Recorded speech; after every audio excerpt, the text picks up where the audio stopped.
the the founder, the admin, the uploader, the editor.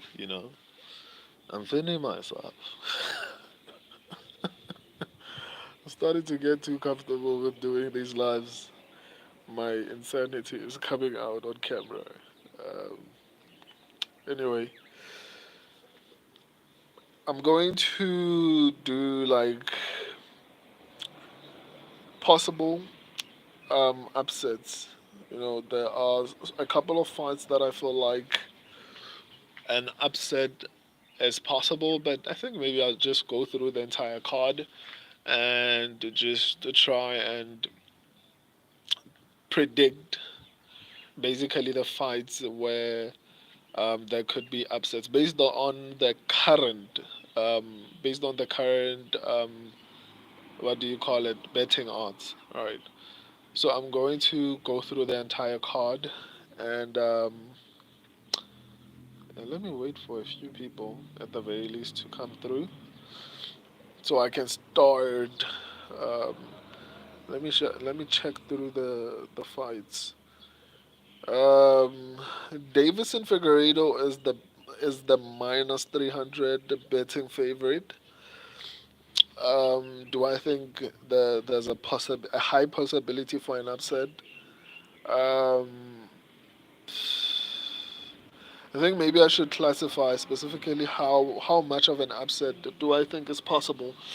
In this fight, yeah, to some extent, I think it's possible, despite the fact that Davison Figueiredo is my pick.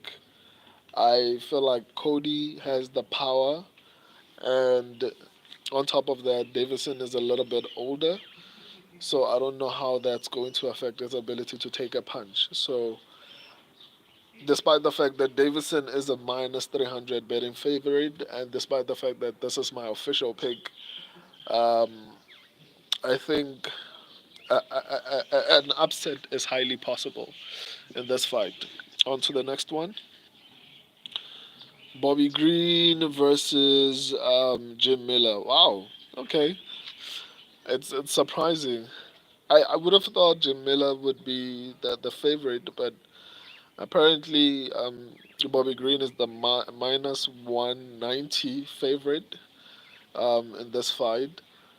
Um, I mean, Jim Miller has a shot, despite the fact it's crazy because like it seems like so far I haven't checked the odds like all of them yet, so I'm checking them as I'm going through these fights with you guys.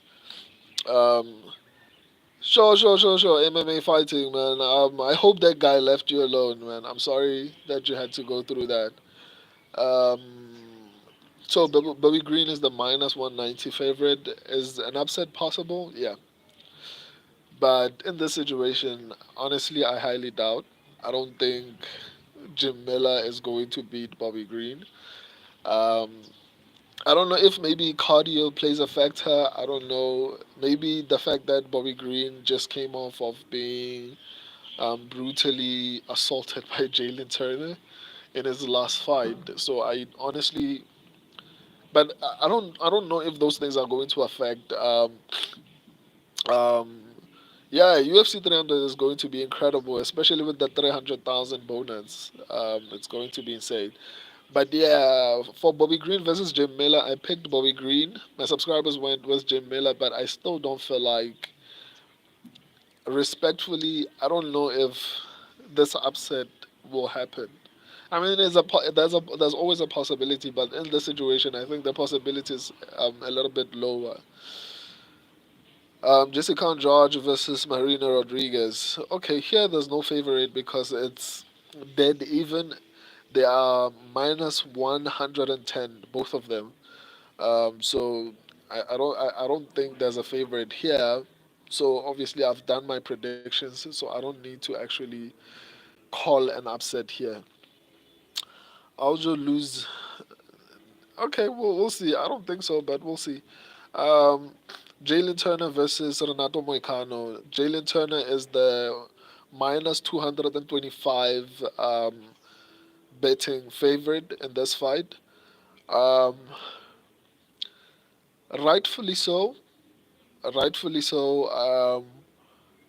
I don't know, man. Jalen Turner is very difficult to take down. No, I don't think Holloway got cancelled. As far as I know, don't say those things, guys. Like you're going to. We want to see all the fights on UFC 300. Don't put cancellation out there, guys, please. So yeah, I don't think Jalen Turner is going to lose this fight because the only way Renato Moicano wins this fight is if he manages to take it to the ground, and I don't think Renato Moicano's takedown accuracy or his technique for takedowns is that incredible.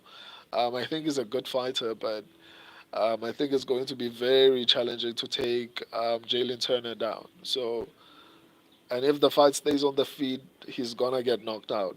I don't see Renato Moicano winning this one.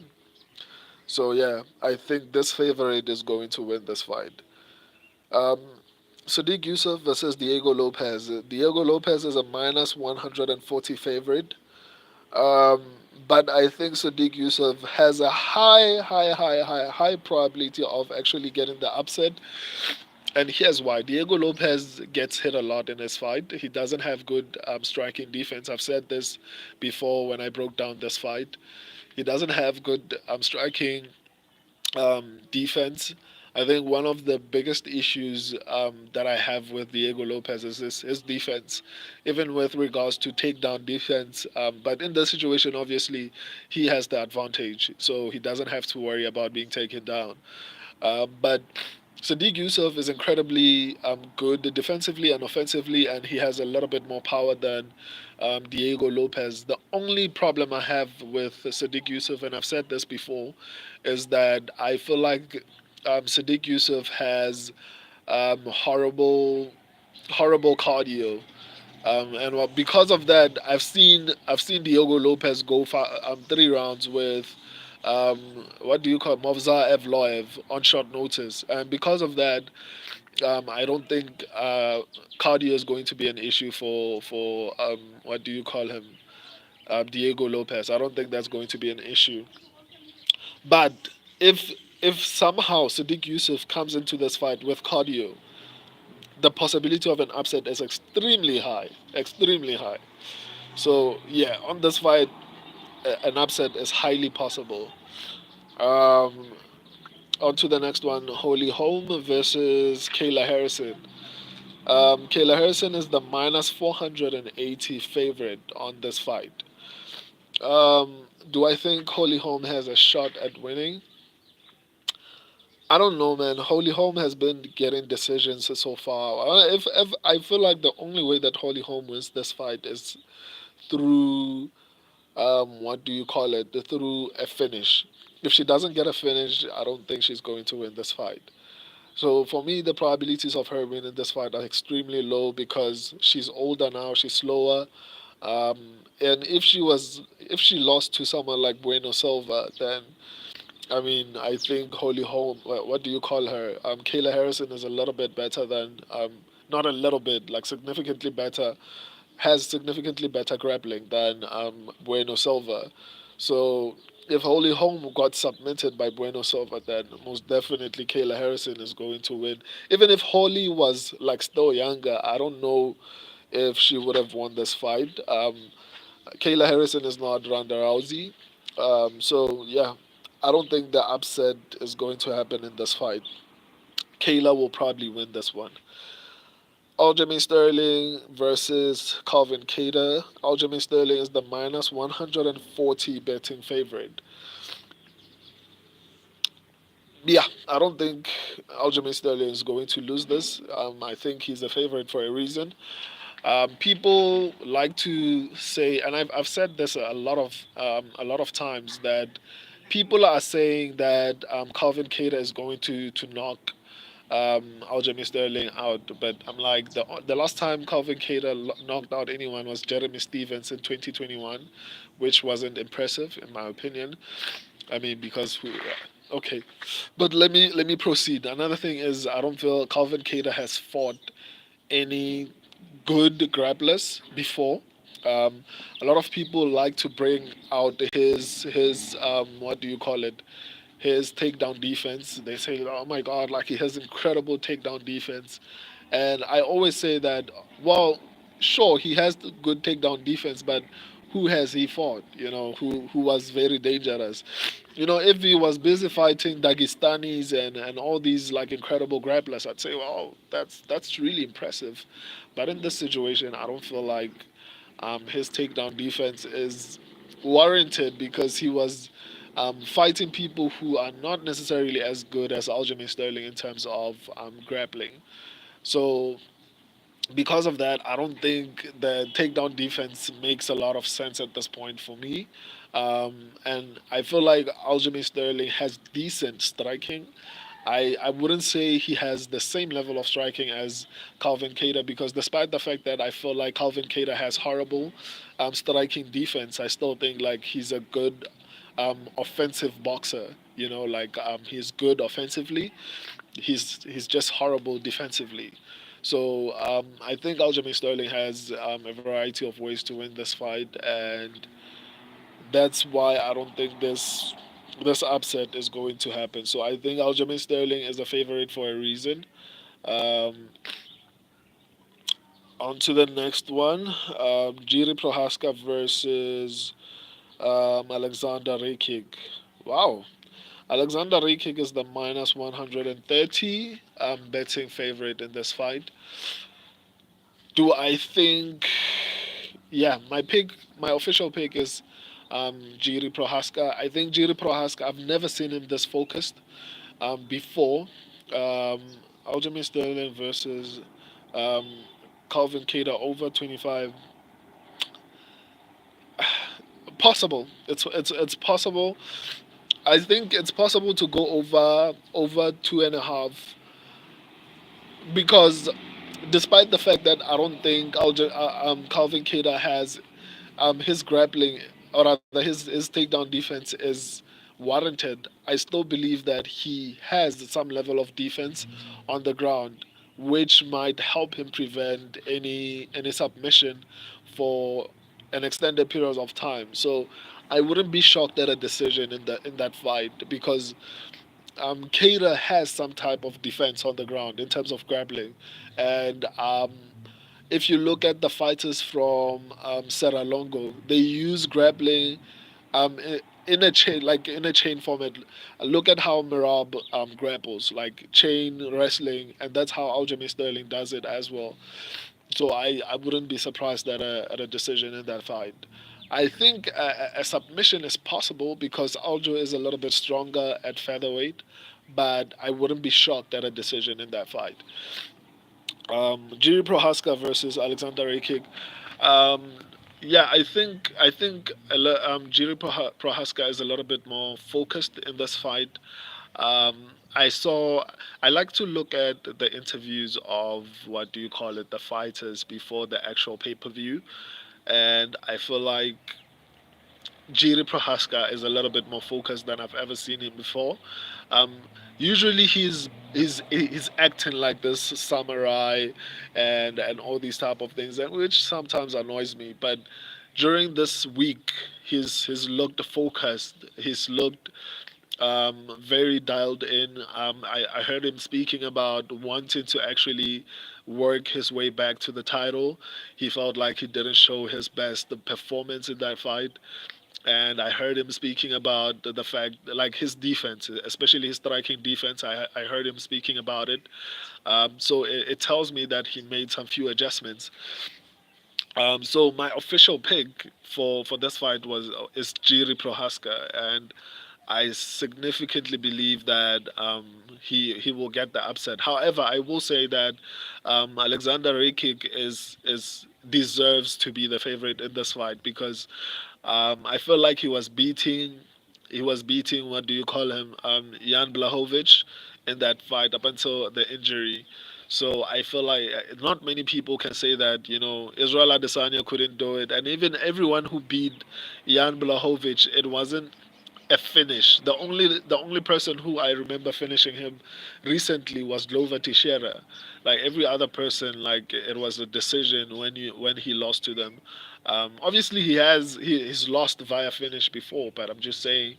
Jan Blahovic is one of the most difficult people to actually beat down, and I feel like Alexander Rakic was doing exactly that. Um, so because of that, I feel like Rakic is warranted to actually what do you call it, to be the favorite, but I think Jiri Prohaska will get the upset here, which is crazy because I didn't think Jiri was the underdog here. On to the next one, Bo Nickel. Bo Nickel versus Cody Brandage. Bo Nickel is a minus 2,500 favorite. Yeah, I mean, like, there's no one who's going to argue with that. Like, I don't think anyone is dumb enough to think that an upset is possible here. There's no way Cody Brandage wins this fight, even if I still believe that this fight might be Bo Nichols' longest fight. Even if it ends in the first round, which fights winner will face Islam Makhachev? I don't know who is going to face Islam Makhachev. Because if Max Holloway wins and does it looking good, um, I mean that fight will be exciting, probably more exciting than Justin Gaethje or Charles Oliveira. I don't know. Like lightweight is weird now. Poirier just got a win, so apparently I heard them speaking about. So essentially, if after UFC 300, Islam Makhachev will have three contenders. It will either be Max Holloway or Justin Gaethje, Amanzarukian or Charles Oliveira, and Dustin Poirier. Thing to think about.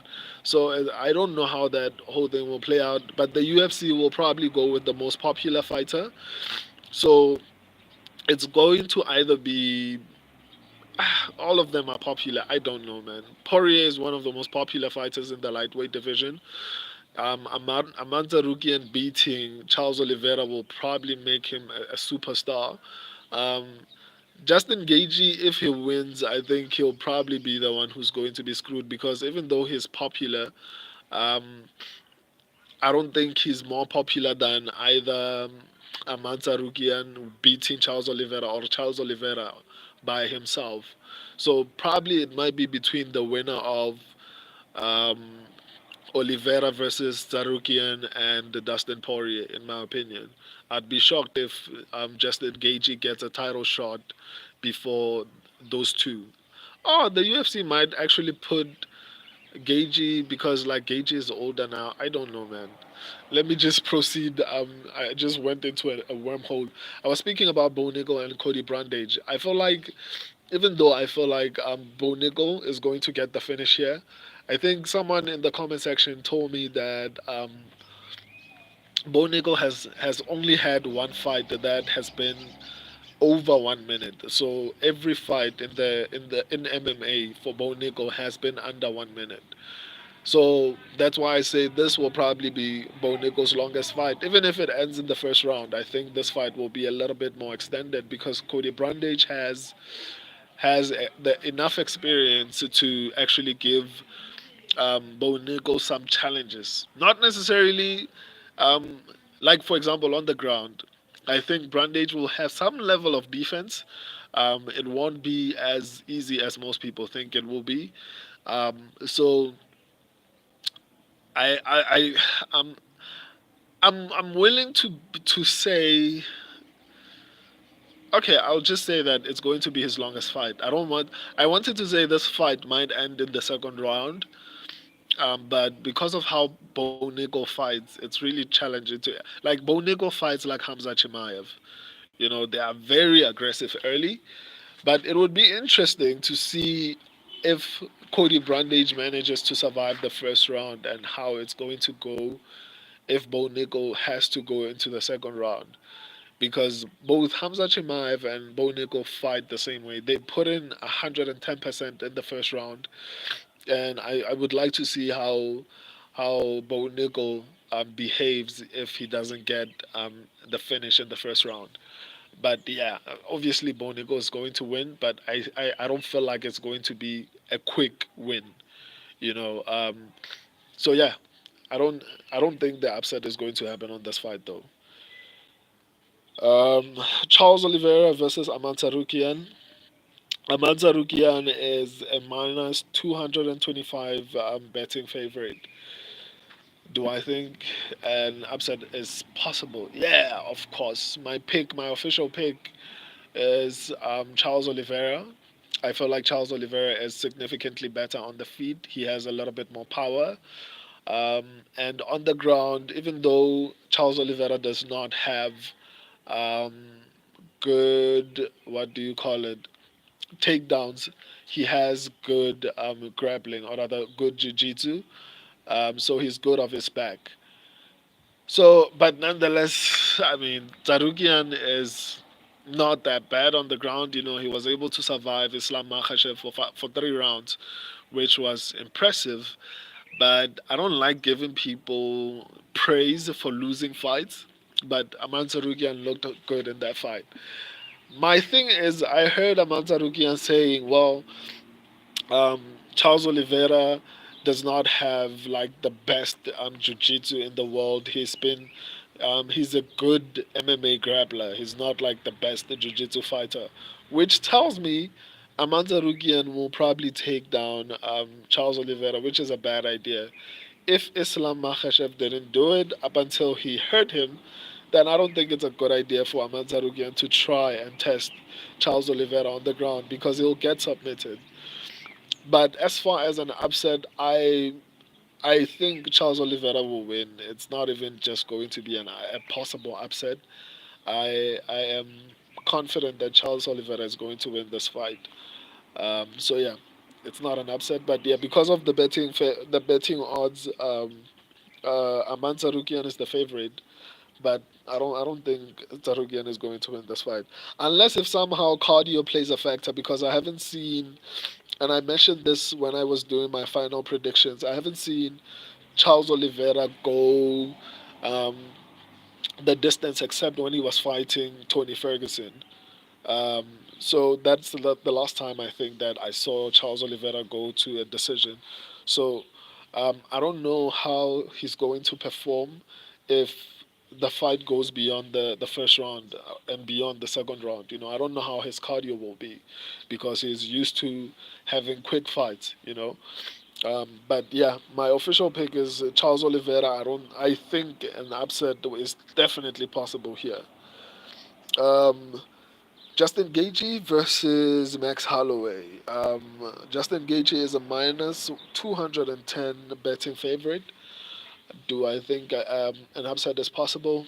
100%. My official pick is Max Holloway. My subscribers picked Justin Gaethje. Here's why I think Max Holloway is going to win. Max Holloway has the frame to actually be a welterweight, not just a lightweight, but to actually make welterweight and be a decently sized welterweight.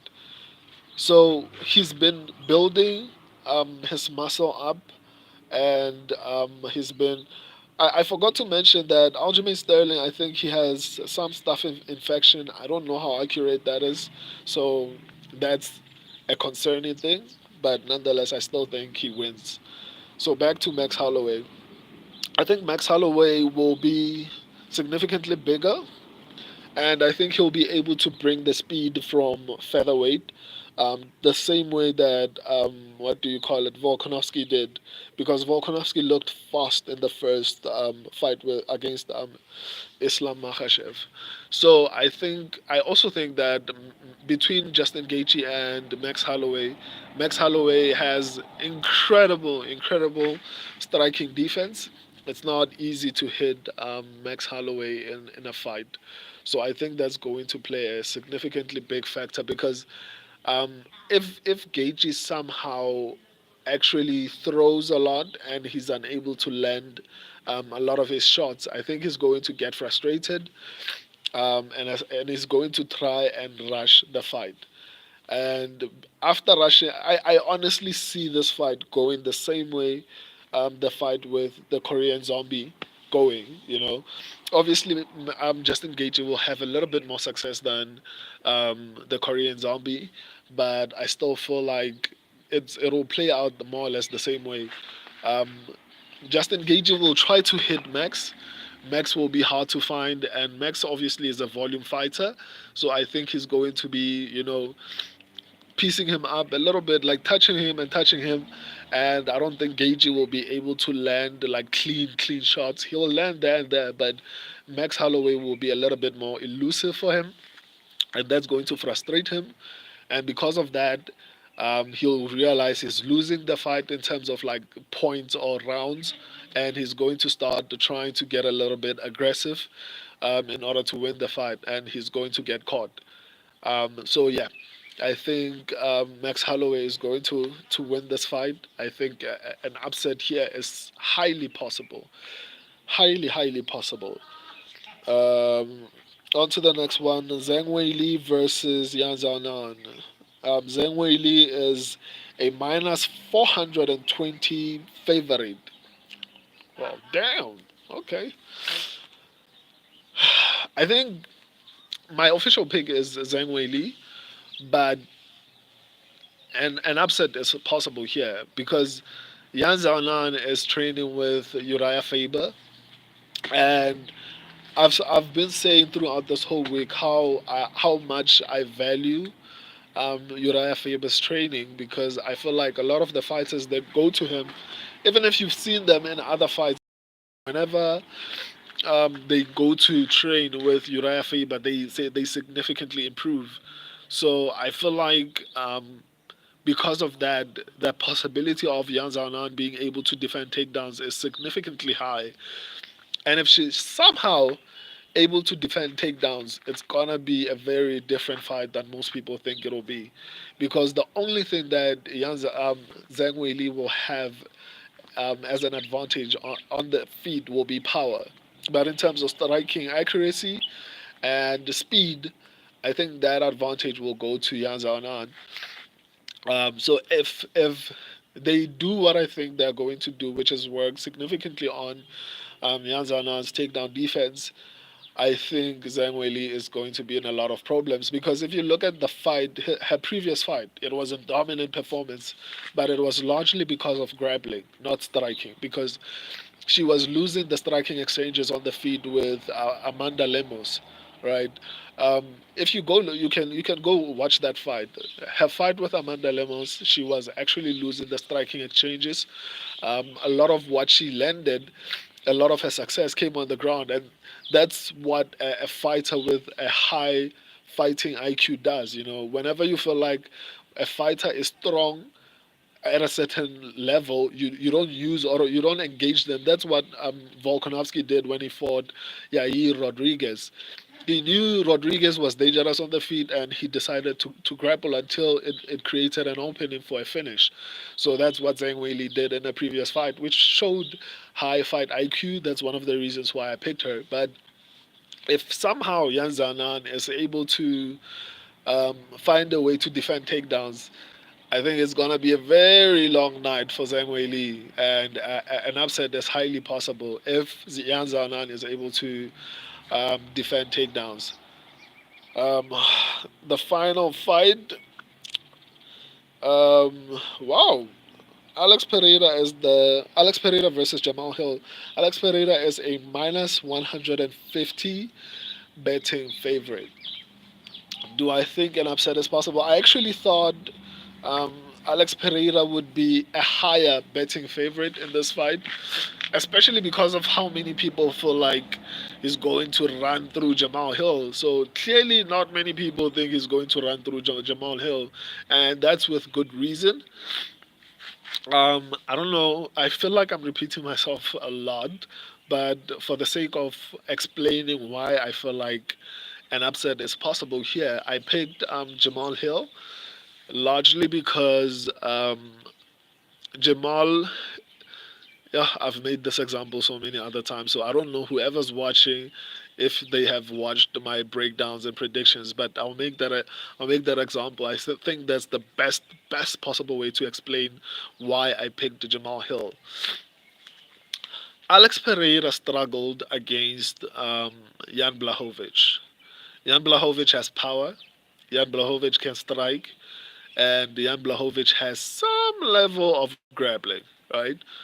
So when you compare Jan Blachowicz with Jamal Hill, Jamal Hill can strike. Jamal Hill has power. And on the ground, I feel like Jamal Hill is a little bit better than Jan Blachowicz. Another thing is Jan Blachowicz is old, right? I think he's like 40, 40, yeah, around 40. And that's past your prime. That's not a prime fighter. A prime fighter is 35 and below, right? That's a prime fighter.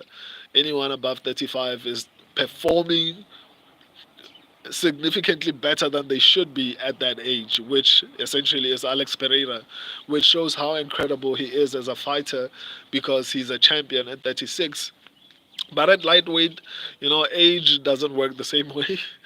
But back to the point that I was trying to make, Jamal Hill is a younger, better version of Jan Blachowicz. And that's the person that took Alex Pereira to a split decision last year. We're not talking about a fight that happened like years ago. We're talking about a fight that happened a couple of months ago. It hasn't even been a year since that fight. So Alex Pereira struggled against Jan Blachowicz. It went to a split decision, and Jamal Hill is a better, younger version of Jan Blachowicz. He's incredibly good defensively. I don't think Alex Pereira will be able to hit him as much as he thinks he's going to be able to. I would, I would compare Jamal Hill's striking defense to Israel Adesanya's striking defense. It's not very easy to hit Israel Adesanya. The same thing applies to Jamal Hill. The difference between Israel Adesanya and Jamal Hill is that Jamal Hill has power. Israel Adesanya has a little bit of power, but not the same level of power that Jamal Hill has. So I think Jamal Hill will be able to avoid getting knocked out. I think Jamal Hill has a high fight IQ, so he's not going to just sit there and let Alex Pereira kick his leg to oblivion like Jiri Prohaska did, which made him desperate to shoot and end up getting knocked out with elbows in the clinch because he didn't have any other option because his leg was beaten up severely. So I don't think Jamal Hill will make that mistake. I think he's very defensively good. So because of that, I feel like he will have the fight on the feet will probably be 50-50. The equalizer will be grappling, and when it comes to grappling, Jamal Hill will have the advantage. So in this fight, 100%. Okay, let me not say 100%. I feel like an upset is highly possible. That's why I picked Jamal Hill to win this fight. I enjoyed doing these possible upsets. I think I'm going to start doing this. Maybe not for every card, maybe for pay-per-views. I enjoy doing it like this. It's a little bit different from breaking down because like now I'm trying to think about reasons why I am picking certain fighters, or it helps me review my decisions to pick specific fighters. So I think maybe I'll do this for every pay per view because these fight nights are so flippin', not necessarily boring, but they're not exciting. Obviously, when the fight happens and you get a lot of finishes or fight of the nights, obviously you're like, oh my god, that was incredible. But you can't get excited for these fight nights before they actually happen and the fights maybe are great. If the fights deliver, then it's like worth it to watch it, but if they don't deliver, like, I mean, anyway, I'll just do this for main cards for pay-per-views. I mean, I enjoy doing this. I'll see you tomorrow when I react. Hopefully, I get 100%.